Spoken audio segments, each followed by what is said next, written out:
नमस्कार नीलिमा किचन को आपण मानक अनेक अनेक स्वागत। आज मु आपण मानक सहित शेयर करी मैदार एक मजादार रेसिपी।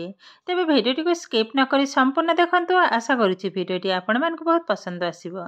आरंभ करिबा आज रे रेसिपी। एठी देखंतु मु गोटे थाली रे पाखापाखि 400 ग्राम रो मैदा को नेइजे। एबे आधरे अल्प अल्प पानी साहाय्य अटाटा को भल भाबरे चकटी नबा। एकदम नरम हबानी जेमती आमर नॉर्मली रोटी पे अटा चकटा जाए ठीक सेही भली भाबरे ही हबो। आ पानीटा किंतु एकाथरे ढालिबिनी अल्प अल्प पानी साहाय्य अटाटा को भल भाबरे किंतु चकटी नबाक हबो। आधरे ना तो लुण ना तेल पकईछि, केवल पानी साहाय्य ही अटाटा को भल भाबरे चकटी नबाक हबो।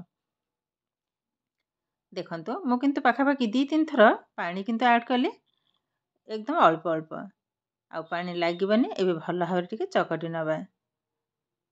जेहेतु आधरे किछि पड़िनी साइड भी लागी ही जाउछि, किछि हबनी भल भाबरे किंतु एभଳି भाबरे चकटी नबा। एबे देखंतु अटाटा मु चकट नेइछि भल भाबरे। आ अटाटा ठीक एभଳି भाबरे ही नरम हबा दरकार, ना तो बेसी हार्ड ना बेसी नरम। एबे याको रेस्ट रे पाखापाखि 10 मिनिट पई रखि नेबे। 10 मिनिट पर कभरटा खोली नेली, अटाटा किंतु भल भाबरे सेट हे गलानी। देखंतु एबे याको गोटे बड़ पात्र रे उठेई नबा। उठेई नेबे। एबे ई पात्र रे रखि नबा। एबे या ऊपरे पानी को ढाली नेबे, अधिका टिके पानी ढाली नेबे। एबे भल भाबरे चकटी नबा। देखंतु एभଳି भाबरे चकटिवा द्वारा जो धला पानीटा से किंतु बाहरी जवा ही दरकार। भल भाबरे किंतु चकटिवा को हबो। आ मझिरे मझिरे पानीटा को चेंज करिवा को हबो जो पर्यंत एकदम संपूर्ण परिष्कार पानी न बाहरिछि। कंटिन्यू किंतु एभଳି भाबरे धोइबा को हबो। एबे देखंतु चकट नेले आ केतेटा धला पानी बाहरिछि देखंतु, एकदम धला पानी।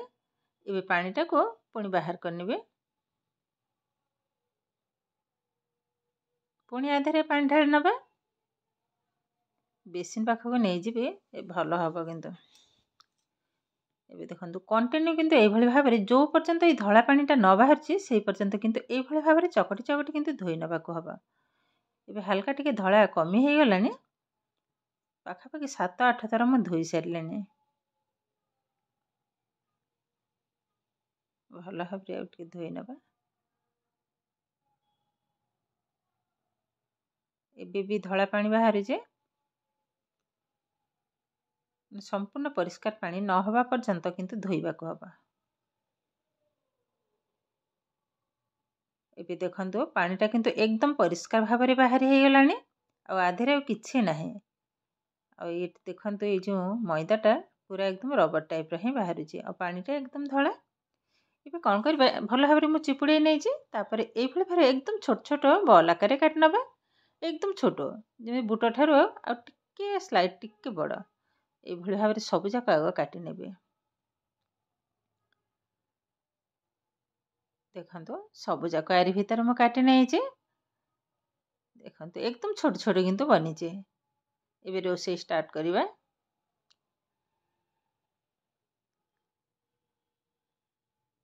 गैस रे ऑलरेडी बसै नेली कड़ी। कड़ी रे दे दबा तेल। बस एतिक ही हे जिवो। तेलटा भल भाबरे गरम होला परे मैदा बॉल्स को एबे भाजी नबा। तेलटा किंतु भल भाबरे गरम हवा दरकार। तेल जदि कम गरम हबो तो कड़ी रे लागि हे जिवो। सेही सकासे तेलटा भल भाबरे गरम हेले ए किंतु भाजीबा को बहुत सुविधा हबो। आ कड़ी रे भी टिके लागिबनी। ऊपर गोटे पड़ी हे गला किछि प्रॉब्लम नाही। देखंतु तळକୁ देई दोजे। एबे देखंतु तेल ऊपर किंतु सुंदर भाबरे भासी उठलानी। आ ए जो लागि हे जाईछि ए किछि भी प्रॉब्लम नाही। हल्का टिके भजा हला परे ए चोटी साहाय्य रे ए भଳି भाबरे टिके छड़ेई नेबे से आराम से किंतु छाड़ी हे जिवो। आ ए तरकारीटा किंतु खाइबा को एतेटा सुंदर लागे, बहुत किंतु सुंदर लागे तरकारी। देखंतु भल भाबरे किंतु मु सब जाक छड़ेई नेले। आ एकदम बबल्स कमीवा पर्यंत ही भाजी नबा। कलर भी चेंज हे गलानी। आ सब जाक भल भाबरे किंतु छाड़ी हे जाईछि। आ अल्प समय टिके हबा। तापर किंतु बाहर कर नेबे गोटे प्लेट को। केते छोट छोट पकईथिली बॉल्स गुडा केते बड़ बड़ हे गलानी। ए हे गलानी। एबे गोटे प्लेट को उठेई नबा। बाकी तक भी समान आकार भाजी नेबे ए भଳି भाबरे। देखो तेलटा किंतु भल भाव गरम अच्छे और गैस फ्लेम को किंतु मु हाई रे ही रखी। एबे समान भाव में ओल्टे नबा पुणी ताको छड़े नेबे। देखो टिके हल्का रे एभली भाव टिके एपट सेपट करदेले से सुंदर भाव में छाड़ी हो जिवो। देखो ये भी किंतु आमर रेडी हो गलानी। तो यही भाव में किंतु सबू जाक मैदा बॉल को मु भाजी नेबे। जो एक्स्ट्रा तेलटा अच्छी ताकू मध्य बाहर करनेबी। ये रेडी हो गलानी आमर भजा तेलटा को बाहर करनेबी। से कड़े रे अल्प टिके तेल अच्छी एबे आलू जाक भाजी नबा। मु दीटा आलू को छोट छोट आकार काटी नहीं हल्का टिके लुण पकई सिझे नहीं। आ ये आलू भजाटा बेसी भजा हेबनी हल्का टिके भजा हेब। भल भाव में गोले नबा।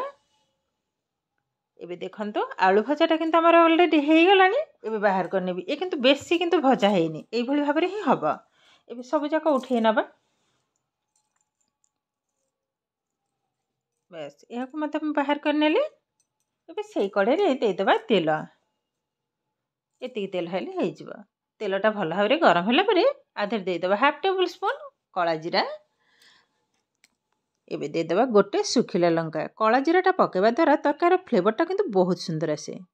एबे देदेबा हेंगु। निरामिष तरकारी बा साधा तरकारी हेंगु पड़ेले तरकारीटा किंतु बहुत सुंदर टेस्ट लगे। भल भाव में भाजी हो गलानी। एबे गोटे छोट टमाटो को मैं एकदम पतला आकार काटिक नहीं ताकू मध्य पकई नबा। एबे गैस फ्लेम को एकदम लो रे ही रखिबा। टिके गोले नेबी आधे किसी मसला मध्य ऐड करिबा। एबे देदेबा अदा पाउडर।